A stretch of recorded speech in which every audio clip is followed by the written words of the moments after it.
Pwede silang mag-state witness doon lang sa particular na mga cases na kung saan nag-testify sila. Pero kung mayroong mga susulpot pang ibang, kasi ang daming projects ito na hindi saklaw doon sa kanilang pinapasukan, ina-applyan to be state witnesses, hindi sila state witness doon. Hindi ba?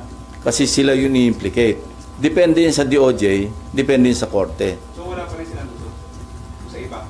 At saka hindi naman guaranteed na pag nag-apply ka, siguradong tanggap ka.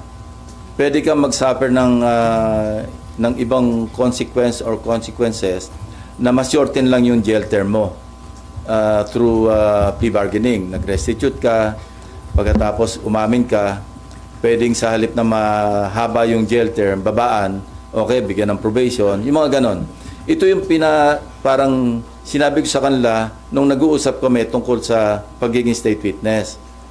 Ito yung mga options. Pwedeng hindi kayo makulong kasi discharge as a state witness.